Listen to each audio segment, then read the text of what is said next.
Où étiez-vous l'autre jour? À Nha Trang. Nous sommes venus en barque.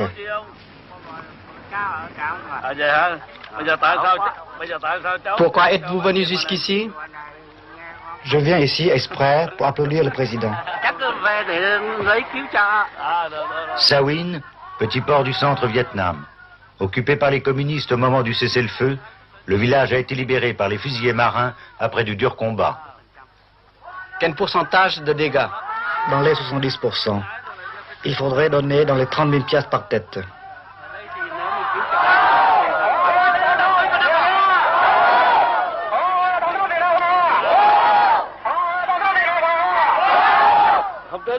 Où était votre compagnie l'autre jour? À Đức Phổ.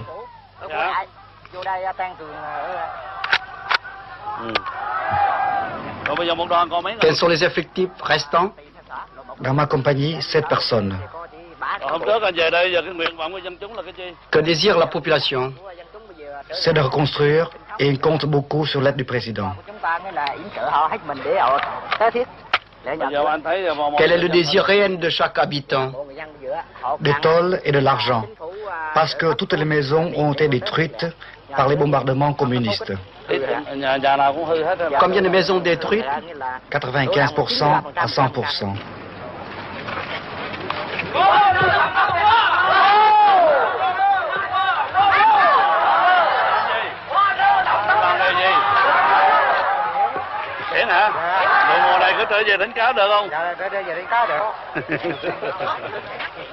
Il y a eu peu de victimes dans cette population de pêcheurs qui avait tout entière pris la mer et a attendu au large l'issue de la bataille.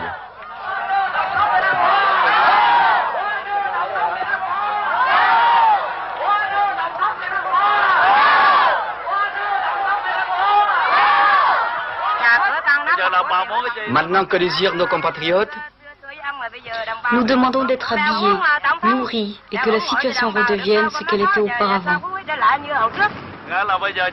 Pour commencer, je vous donne des tôles pour vos maisons et du riz pour vous nourrir. Il faut travailler avec acharnement et compter sur vous-même.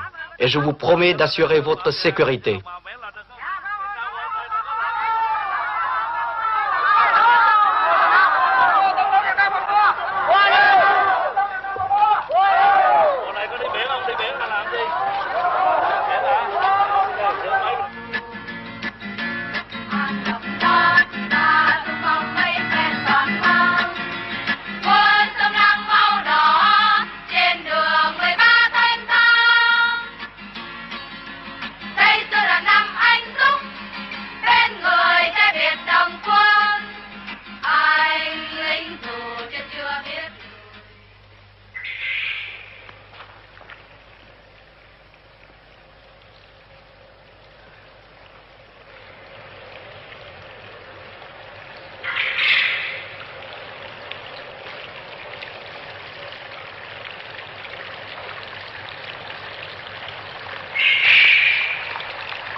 J'aime la solitude, mais je ne suis pas un homme solitaire.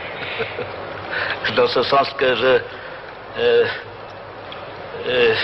pour les moments de repos, de détente, j'aime être seul devant un paysage comme la mer, avec un horizon très lointain d'ailleurs, avec une vue très large.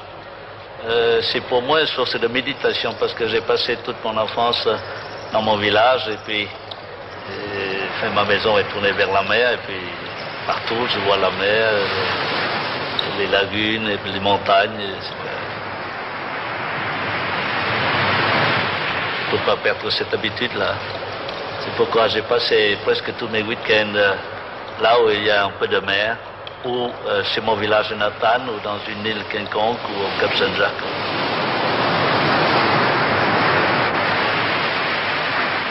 J'aime la mer avant tout.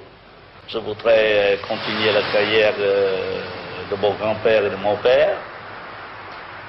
J'aimais voyager, j'aimais la mer. J'ai fait la marine marchande. Mon grand-père était amateur de jonque.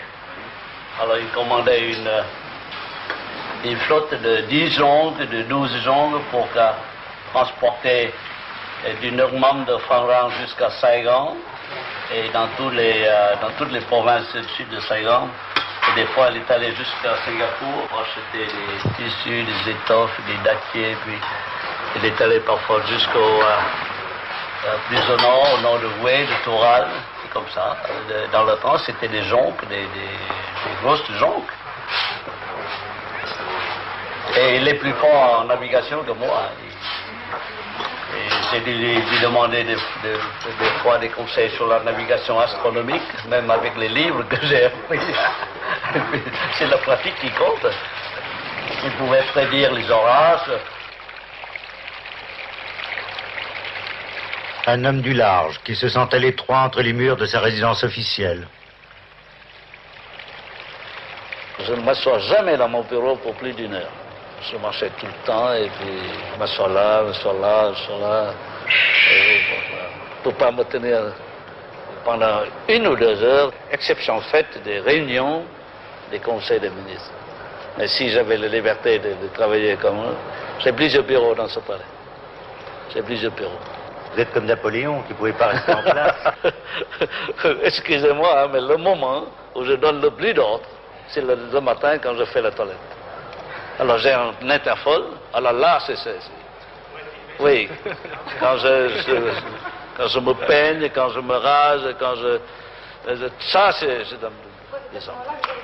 Alors je m'en fous, là où est le Premier ministre, ou mon chef de cabinet, ou Enya, il peut être à sa maison, en voiture, en déplacement, mais il faut que je puisse parler. Ou bien donner des ordres à travers l'officier de permanence pour qu'il puisse transmettre. Mais c'est là, en ce moment-là, que viennent les idées. Les ordres viennent comme ça.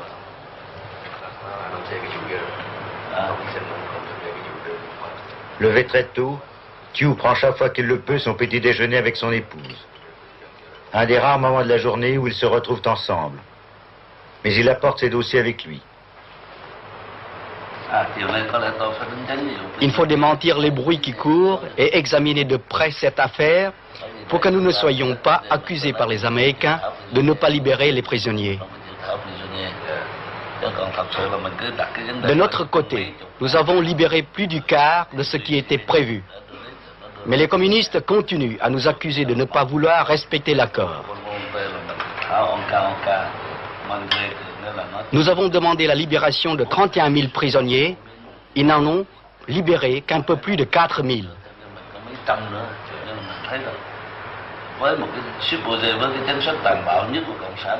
Les communistes sont des barbares. Ils ont même tué une partie des prisonniers militaires. Ils achèvent même leurs soldats blessés et même les prisonniers communistes blessés que nous avons libérés. J'ai mis beaucoup de temps pour lire les dossiers, pour écouter mes collaborateurs d'exposer le problème. Et quant à prendre décision, j'ai pris une décision très vite, après avoir, je peux employer le mot, pigé. Et surtout, après une nuit de réflexion. Thì đã đến cái deuxième cas đó thì họ phải tỏ thiện ý cho họ làm như thành ra mình refute tất cả những cái áp tắc đó.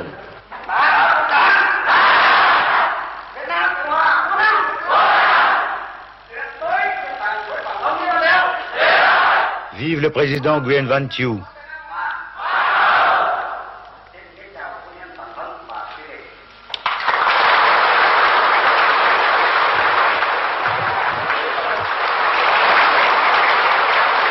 Madame Thieu visite les prisonniers militaires libérés par les communistes.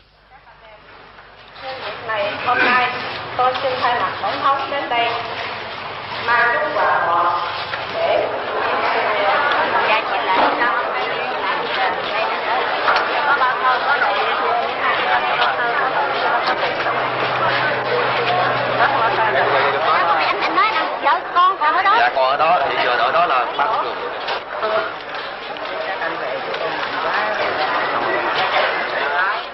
Accompagnée par les femmes de l'association des femmes vietnamiennes, elle remet aux libérés des vivres et de l'argent.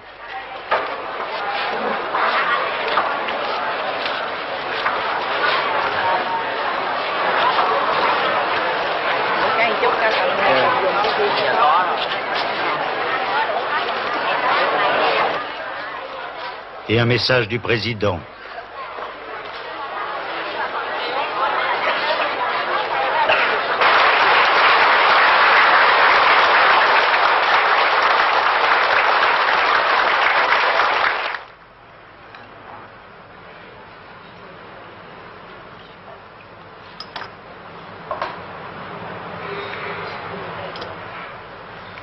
Ce jour-là, la présidente préparait la grande fête annuelle des Sœurs Trong, les Jeanne d'Arc vietnamiennes, qui levèrent l'étendard de la révolte contre l'occupation chinoise. Elle demande l'aide de son mari, qui appelle un aide de camp, pour faire venir à Saigon des miliciennes montagnardes, recrutées sur les hauts plateaux du centre. Em nói với ông tổng trưởng là phát triển sắc tộc, vậy trù cho 60 nữ nhân dân tự vệ thượng đó, về dự lễ Hai Bà Trưng. Về vấn đề mà ăn ở tại Sài Gòn hay là Thủ Đức rồi này kia, ông Arangre cũng cầm 60 nữ nhân dân tự vệ người thượng. 60 đủ rồi mà, 60 là 12. Nhiều lắm rồi.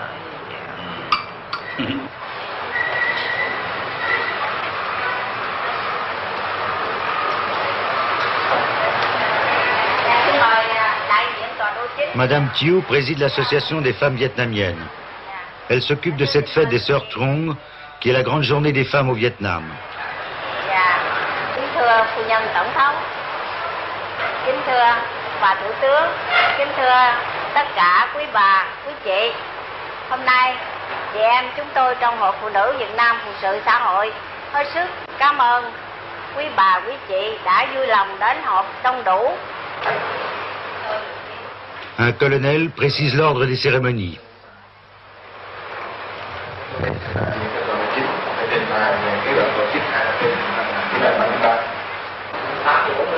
Quan khách đến 9 giờ họ đến chào cờ mặc niệm diễn văn tuyên bố lý do trình bày kế hoạch về ấn định đường hướng hoạt động cho lực lượng phụ nữ tự vệ độc lập. Une colonelle, chef de l'armée féminine, s'inquiète. On nous a donné des chevaux, mais nous ne savons pas si nous pouvons les monter. Chúng tôi không biết từ đây tới đó có thể tập dượt được hay không. Vì phần diễm hành thì chúng tôi khởi sự tập dượt đây không có. Parmi les vices, je choisis le mot mauvais.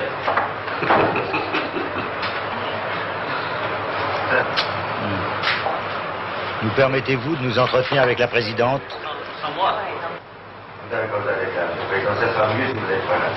Elle n'osera pas dire ce qu'elle pense.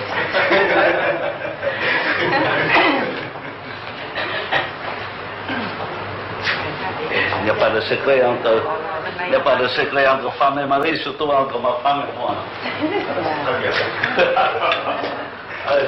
Si vous êtes président, racontez comment vous avez rencontré votre mari. Chị nói nó cũng có cái lạ, cái vui này là người bạn. Nous nous sommes connus à Mitro, un mois après l'affectation de mon mari à ce poste. Au cours de rencontres imprévues, il m'a remarqué et nous nous sommes fréquentés à partir de ce moment-là. Pour commencer, il a vu ma photo et il a demandé à un de ses amis de l'amener chez moi afin de me voir. Est-ce que ça a été le coup de foudre, votre rencontre? Qu'est-ce que vous faisiez à ce moment-là? Vous étiez étudiante? À l'époque où les Japonais occupaient Saigon, ma mère effrayée ne voulait plus que j'aille à l'école, de peur que je me fasse enlever.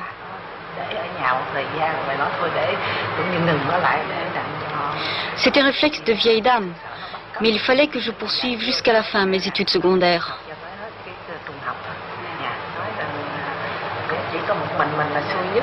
Mais moi, je n'ai pas eu la chance de continuer mes études comme mes frères et sœurs. Qu'est-ce que vous vouliez faire quand vous étiez jeune fille? Est-ce que vous... Très traditionnaliste, ma mère voulait que j'apprenne à être une femme d'intérieur.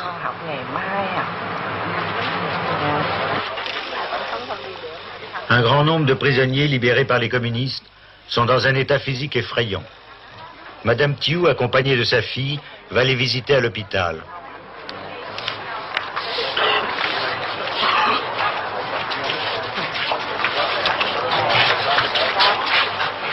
Ráng tịnh dưỡng mau mạnh nhé, có vợ con gì hay chưa? Chưa hả? Nhắn chưa?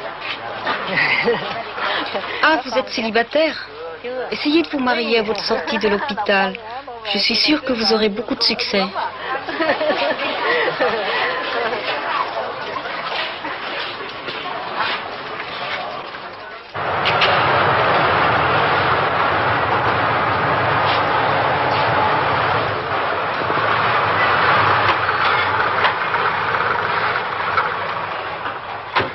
Au palais de Clap, le général Thiou préside un important conseil des ministres. À l'ordre du jour, le voyage officiel qu'il va effectuer aux États-Unis. Je vais discuter avec le président Nixon des relations d'après-guerre, c'est-à-dire on ne parlera plus de guerre, mais on parlera de paix, et surtout entre les États-Unis et le Sud-Vietnam, certainement les questions d'aide économique, d'investissement, pour la reconstruction, pour le développement de long terme du Sud-Vietnam.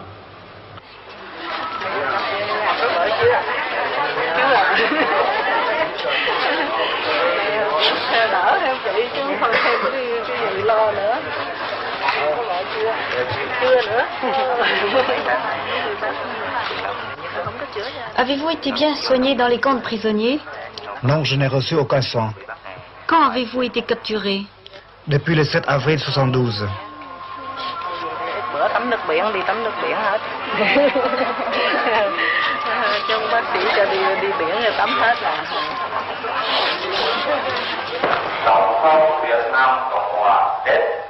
Une journée chargée. Tout de suite après le Conseil des ministres, Thiou préside un conseil réunissant tous les responsables civils et militaires de la pacification.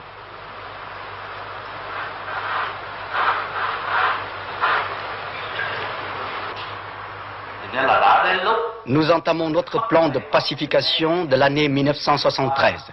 Nous allons travailler énergiquement. Si nous ne suivons pas le plan de travail, nous serons en retard.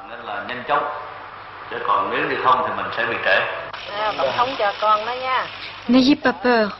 C'est un cadeau du président. D'où vient ce petit?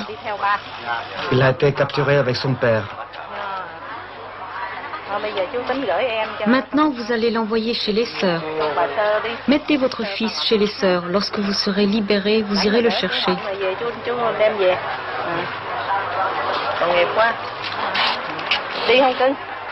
Le soldat préfère garder son fils avec lui.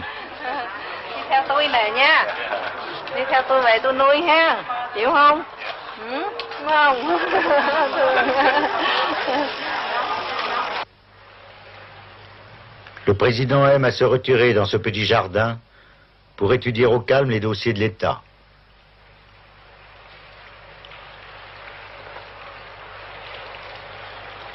Si les communistes respectaient le cessez-le-feu, il y a une solution politique très rapide, des élections qui devraient dérouler le plus vite possible. Alors la réunification ne pourrait se faire que par un choix libre et démocratique. Alors on ne peut pas espérer avoir la liberté, la démocratie sous les communistes. Donc, personne ne peut prédire quand et comment les 20 millions d'habitants du Nord-Vietnam pourraient avoir une opportunité d'exprimer leur volonté librement et démocratiquement. On écarte une guerre de réunification. Moi, j'écarte une guerre de réunification. Moi, je préconise une réunification pacifique. Avec ça, c'est très difficile de prédire, parce que tant que les communistes sont là, c'est presque non faisable. D'une famille chrétienne, quel rôle Madame Thiou a-t-elle joué dans la conversion de son mari, né dans une famille bouddhiste? Không, chỉ nói rằng từ cưới cho tới ngày ông vô đạo thì Chủ nhật nào ông cũng đi xem lễ với mình, tuy là không vô đạo chứ nhưng cũng đi xem lễ nhà thờ, cũng nghĩa là không có cản mình một cái gì hết, nhưng chỉ chắc một thời gian cũng vẫn thấy mình không có nghĩa là tốt. Ông xin vô đạo cho nó cùng một đạo với mình vậy thôi. Sẽ còn tôi không có cù ông. Elle n'a fait aucune pression, mais indirectement peut-être elle a joué un rôle parce que c'est en l'accompagnant à la messe tous les dimanches que peut-être le président a reçu la lumière. Chính Thiên Chúa nhờ chúng tôi mà khích lệ anh em. Nhân danh Đức Kitô, chúng tôi năn nỉ anh em hãy làm hòa cùng Thiên Chúa. Le président lit l'épître à la messe servie par l'aumônier du palais dans la petite chapelle privée installée à côté des appartements par son prédécesseur, Nodin Diem, catholique comme lui. Đó là lời Chúa. Lạy Chúa, nguyện thương tôi theo lòng nhân hậu Chúa, xóa tội tôi theo lượng cả đức từ bi, xin rửa tôi tuyệt gốc lỗi lầm và tẩy tôi sạch lâng tội ác. Lạy Chúa, nguyện thương tôi theo lòng nhân hậu Chúa.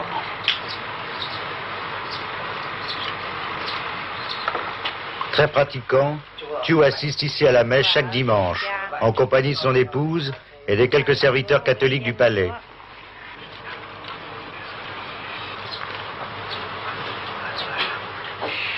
Aujourd'hui, c'est l'office du mercredi des cendres.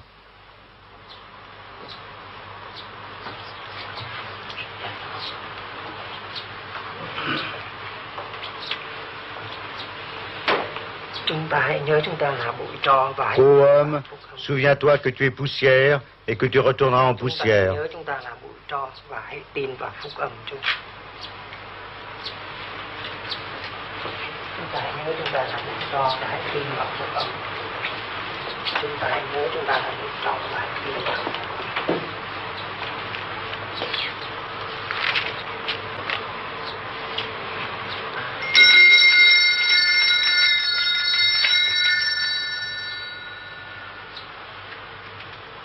La cathédrale là-bas, là, la cathédrale a été complètement détruite.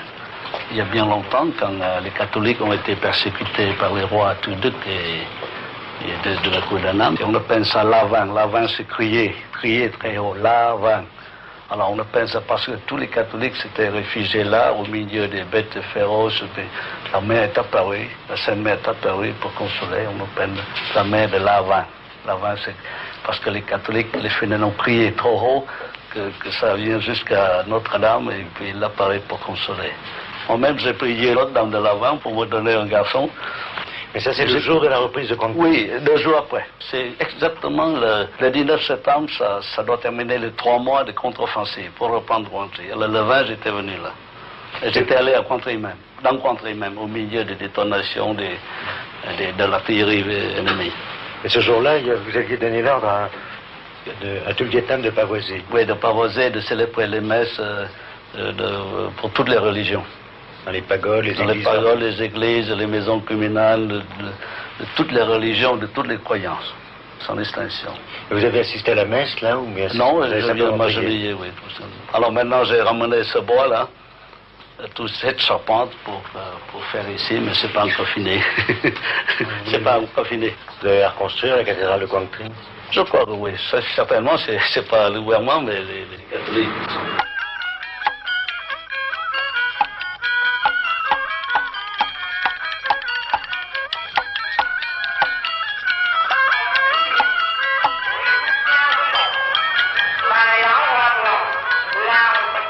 La majorité des Vietnamiens est bouddhiste. Aussi, le catholique Thiou est-il amené par ses fonctions à présider des cérémonies bouddhistes.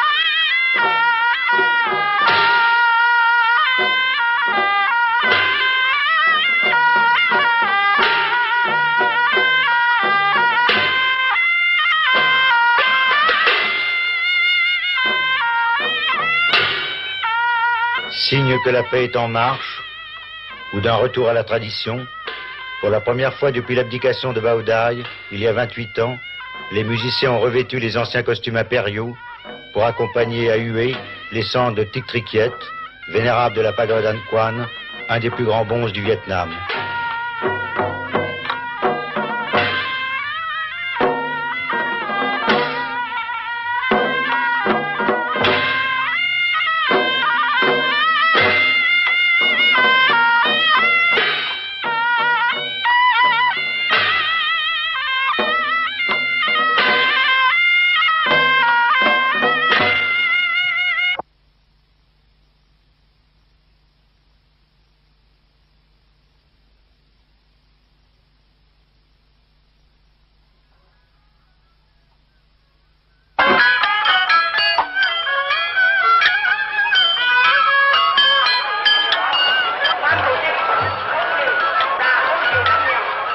Une telle cérémonie est une affaire de famille pour tous les Vietnamiens.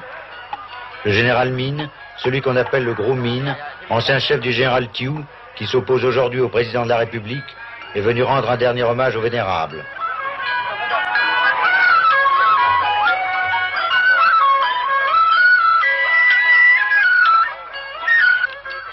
Il précède de peu le président de la République, Nguyen Van Thieu.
Thieu est un passionné de photographie. Quand il a le temps, il développe lui-même ses clichés. Tout à l'heure, il y avait un type qui voulait me photographier. Il avait le capuchon sur l'objectif et en même temps ses deux mains. Ici, le président lit les journaux de l'opposition.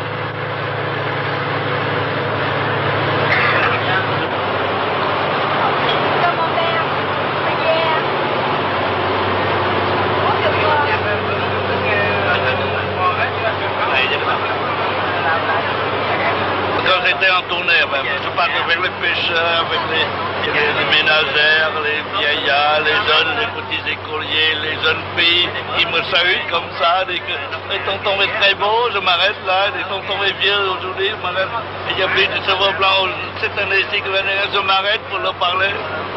Ça, c'est formidable.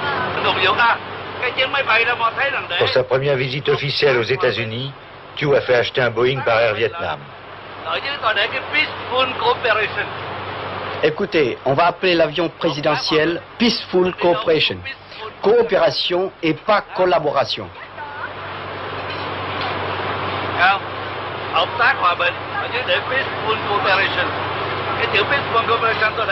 Peaceful tout petit en bas et coopération très gros en haut. Je crois que l'homme qui nous connaît le plus Vietnam, qui a parlé le plus souvent à la programme, c'est moi.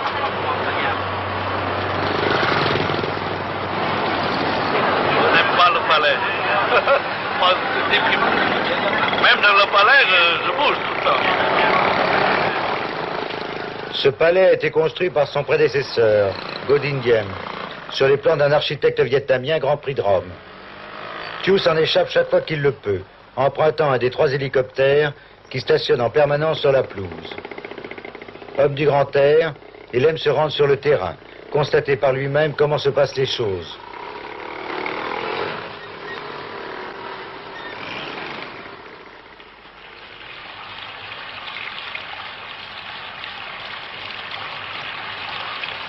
Les cailloux blancs, ça représente la mer, et puis la plage.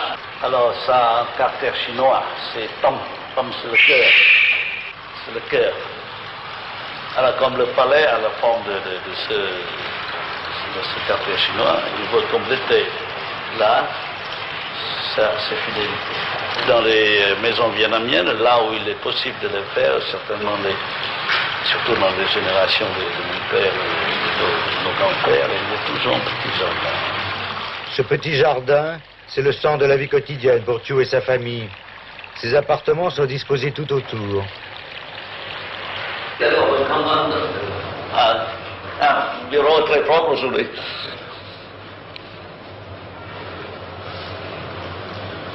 Je ne sais plus où trouver mes papiers, parce que c'est en désordre très ordonné.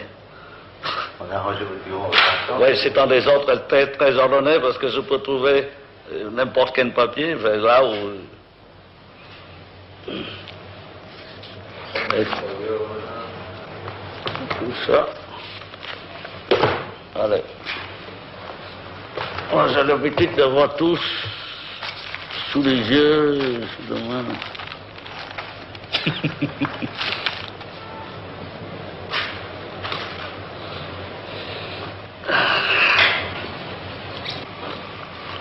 Moi, j'étais né à Font-Rang, qui était en Annam.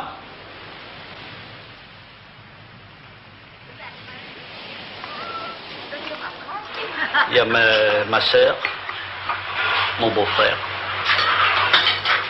Je surveille la maison. Ça reste comme plus un souvenir qu'une maison.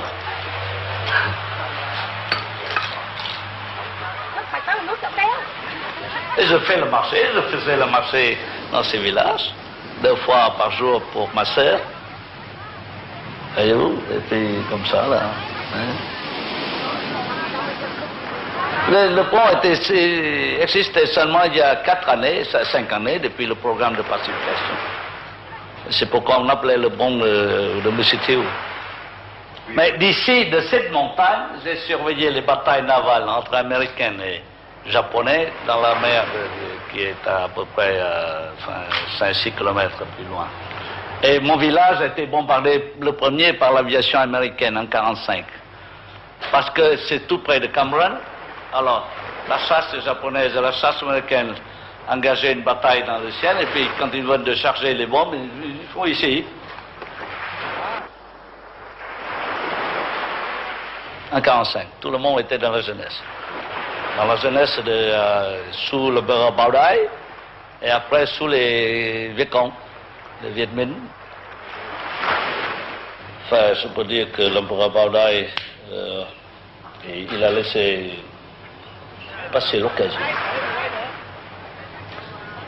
Si vraiment il était un empereur qui voulait lutter pour l'indépendance du pays, et il n'aurait jamais permis aux Viet Cong à ce moment de prendre le pouvoir. Moi, je me rappelle bien quand il prenait le pouvoir à Font-Rang, où j'étais un des leaders du mouvement de jeunesse, ils avaient seulement des fusils. Nous en avons une 50aine, mais parce qu'il manquait de leadership. Alors, l'empereur Bao Dai peut-être a été trompé, disant je voudrais être un citoyen d'un pays indépendant qu'être un empereur d'un État colonisé. C'est trop beau comme déclaration, mais c'est pas pratique au point de vue politique.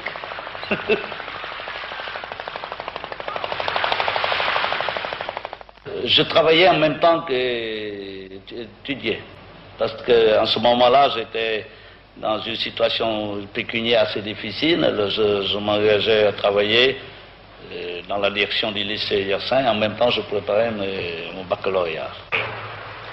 Un sportif qui tient à distribuer lui-même, dans le jardin du palais, les trophées aux vainqueurs des championnats nationaux du Vietnam.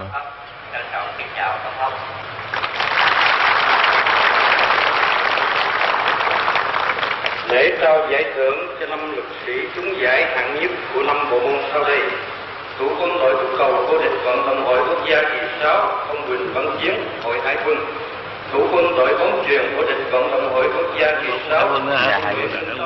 C'est encore la marine qui gagne. Comment on fait le bras de fer? Comme ça ou comme ça?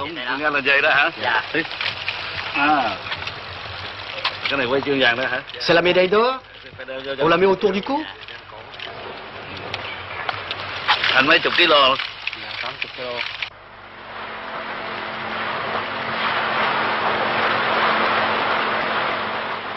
Mais sa vraie passion, c'est la pêche. Il y a 1 an qu'il n'avait pu prendre la mer, depuis l'offensive communiste de mars 72.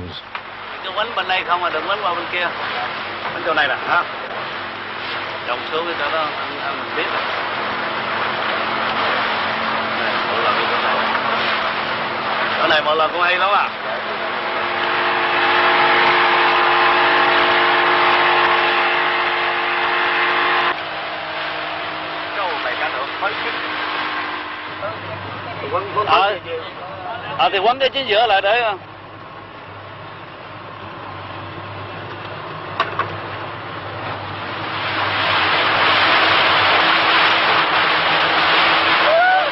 ông đầu vào đây mà nó có hung nặng tắm đó. Đó. Alors ceci, des fois j'en ai attrapé jusqu'à 15 ou 10 à moi seul. Mais dans un bateau, comme il y a 3 lignes comme ça, on a attrapé jusqu'à 20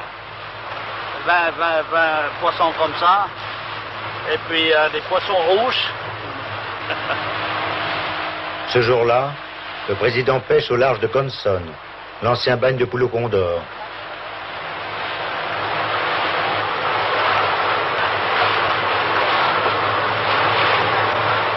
Như vậy là mình về hàng tre đây.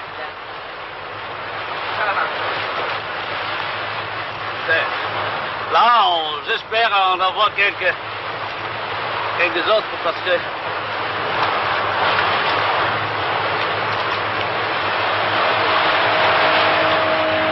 này có khỉ đây. Sur cette montagne, il y a des singes et des gros lézards. Il y a aussi des pigeons énormes, des chauves-souris et des roussettes. Les Chinois en sont très friands.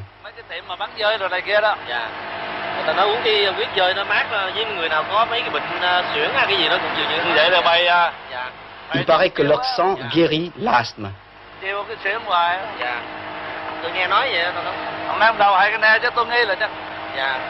La chair de tortue de mer, c'est délicieux. Hein? Vin blanc, ou bien on fait ça à la vietnamienne, si on peut faire ça avec au vin blanc, à la française. Ở đây dọc theo này mấy cái plage rồi không? Quand j'étais à l'âge de 7 ou 8 ans, vous voyez, j'ai vu une fois de mes propres yeux une scène de sortie des pêcheurs de ces poissons près de mon village. Alors ils partaient de très bonne heure le matin, vers 3-4 heures du matin, avec des torches. Et puis ils entonnaient le chant de pêcheurs. C'est formidable. Ça me rappelle dans mon souvenir pour moi. Vous ne vous rappelez pas les paroles? Non. Il y a trop longtemps. J'aime bien les chansons. Qu'est-ce qui vous a amené à vous engager dans l'armée? C'est la situation au Sud-Vietnam. J'étais dans la première promotion des officiers de l'armée nationale vietnamienne. Nous étions 13. Nous étions des sous-lieutenants élèves, c'est-à-dire la 3e année de Saint-Cyr. Oh, j'avais des très bons amis. Il y a toute une promotion qui venait ici se battre. C'est la promotion Général Frère qui venait ici se battre. Alors, j'ai des amis très intimes, des très bons amis de promotion qui ont été tués au Vietnam. Un de mes meilleurs amis qui a été tué 7 jours après son arrivée au Vietnam dans le Nord. On m'a dit que la dernière bataille à laquelle vous aviez participé avec l'armée française, c'était l'opération Atlante. Atlante. Oui. Pas avec les Français, pas avec l'armée française, parce que ça, c'est la première fois que l'armée vietnamienne a été donnée un secteur et j'étais assigné à Binh Dinh pour commander 10 bataillons pour débarquer, mais comme il n'y a pas 10 bataillons au moment voulu, alors je dois débarquer à Som Cao, beaucoup plus au sud, et puis remonter jusqu'à Binh Dinh. Mais tous nous étions des Vietnamiens dans cette opération, soutenus par la logistique française, mais commandés par les Vietnamiens. C'était la première fois qu'il y avait un secteur confié complètement aux Vietnamiens? Non, j'étais au secteur de Hưng Yên au Nord-Vietnam, au sud de Hanoï. Ça, c'est le premier secteur vietnamisé. Alors, c'est le morceau le plus dur qui a été passé à nous par la zone sud. Enfin, je travaillais avec les gens en Cugny. Alors, j'ai plusieurs fois respecté, et puis même j'envoyais un rapport de tonnerre au général Cugny, il était venu. Qui a rédigé ces rapports? Alors, il y a le commandant, un commandant français qui est chef d'état-major, un colonel vietnamien qui était commandant du secteur, moi j'étais lieutenant, chef du 3e bureau. J'ai rédigé le rapport. Et il signe comme ça. Après avoir lu, il signe. Le commandant même, Jean Cugny, dit que c'est formidable ce rapport. Il ne pensait pas que c'est le commandant français qui avait osé écrire ce rapport. Quel est celui qui a rédigé ce rapport? Je dis que mon général, c'est moi. Je dis que pourquoi? Mais je dis que je dois dire la vérité. Alors, Jean Hinh, qui est mon chef d'état-major, il a été signalé par Jean Cugny. Jean Hinh était venu, dit que viens ici. C'est bon, c'est bien, comme officier, mais tu n'as pas encore le droit de faire ça. Tu feras ça quand tu seras général, mais pas maintenant.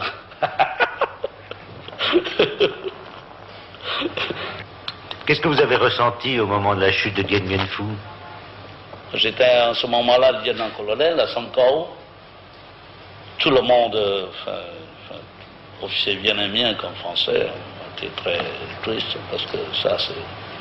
Mais moi je vous dis franchement, s'il n'y avait pas la politique en France, si on n'est pas battu en politique, on ne sait pas même à Paris, la chute de Dien Bien Phu avec la perte de 15 000 hommes, ça ne justifie pas la perte d'une guerre.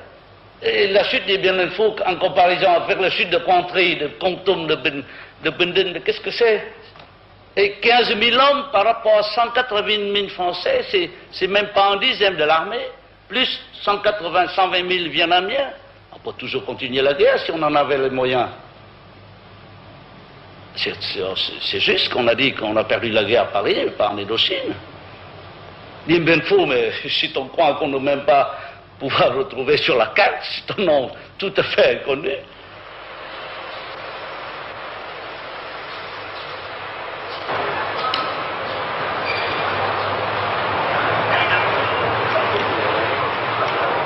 Chef de l'État, Thieu est aussi commandant des forces armées. C'est elle qui l'ont porté au pouvoir avant que les électeurs confirment le choix de ses pairs.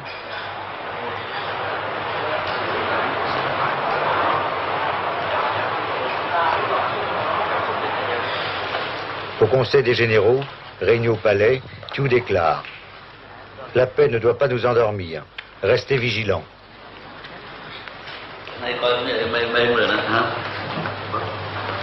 Tôi thấy có bộ Thái Bình, có bộ Mã trong thời chiến, mấy không quýnh giặc mà có bộ khỏe, biết rất rối.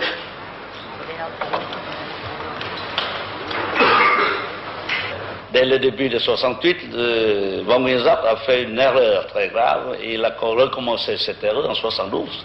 Il a sous-estimé l'armée sud-vietnamienne.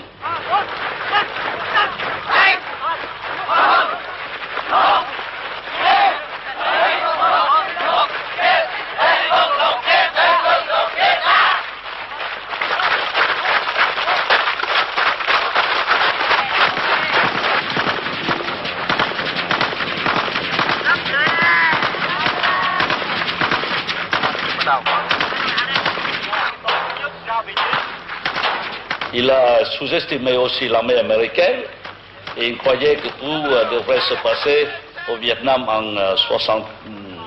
67-68 comme c'était passé au Vietnam en 53 ou en 54. Or, tout était différent. L'armée française, en ce moment-là, n'était pas aussi puissante que l'armée américaine et bien dotée au point de vue matériel que l'armée américaine dans cette guerre. De plus, l'armée vietnamienne est considérée comme si elle n'existait pas. Il y a quelques bataillons, régiments séparés sous le commandement vietnamien ou sous le commandement français. Il n'y avait presque pas de gouvernement. Les leaders de Hanoï n'ont pas bien compris tout ça. C'est pourquoi ils ont commis des erreurs très graves au point de vue politique, psychologique comme militaire. C'est aussi une des causes de leur défaite, parce que ils ont mal compris, ils s'étaient trompés, que la guerre de 65-72 devrait être comme la guerre de 50-54.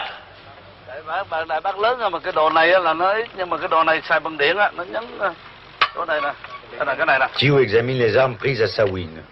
C'est la première fois que ces canons anti-aériens, très modernes, tombent aux mains des soldats gouvernementaux.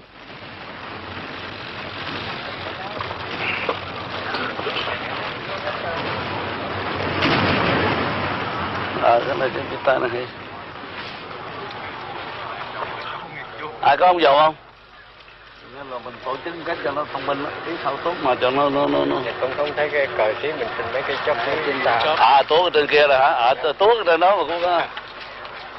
Vậy là mình có đóng ở trên đó. Phải làm kỹ. Dạ thưa tổng thống là tất cả cách đây hơn 4 cây số. Đây giờ là couple giờ làm nha là c'est la ligne de fête là. Oui.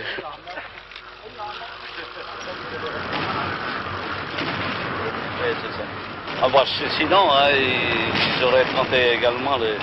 C'est un très bon butin d'ailleurs, c'est très intéressant. Vous avez complètement occupé le village. Ah oui, ça c'est même toute la région, dans un rayon de 20 km. Et comment est-ce que vous avez fait vous avez débarqué des troupes ici ou bien débarqué par la route, par la montagne. Et par la mer. Par la mer, oui.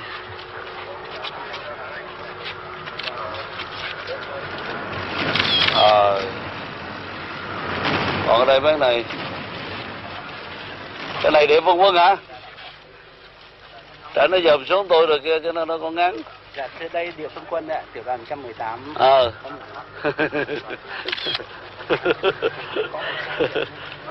Les communistes renforcent leur pression dans ce secteur. Thiou tient une réunion impromptue avec les officiers.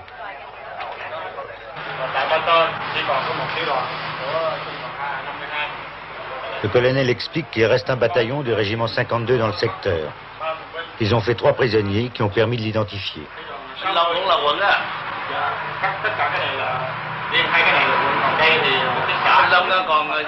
Le président s'inquiète des populations.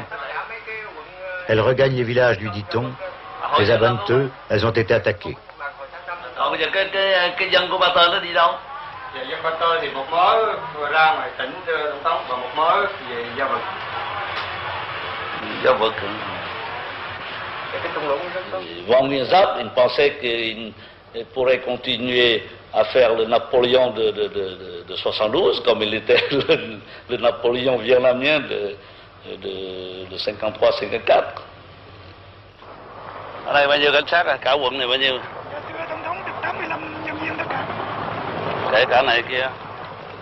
Quan Tan, base de la 22e division et chef-lieu d'un district du centre Vietnam. Sĩ quan này phương.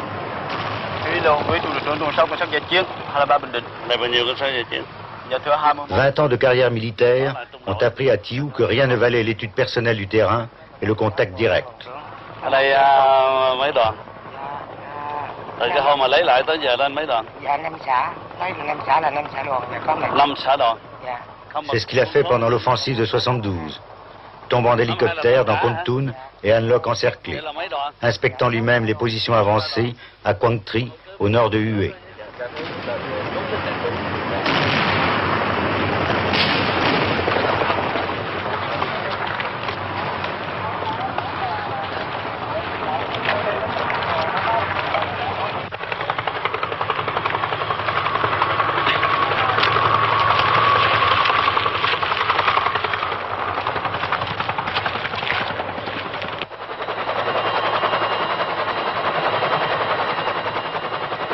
Alors j'ai dit ça à quelques Américains qui me demandaient ça.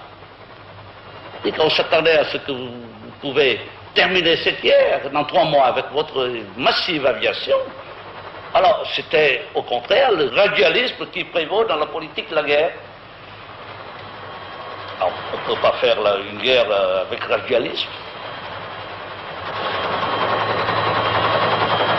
La population au Nord-Vietnam s'attendait à ce qu'on libérait le Nord-Vietnam dès le premier bombardement américain en 1966. Alors, ils étaient découragés.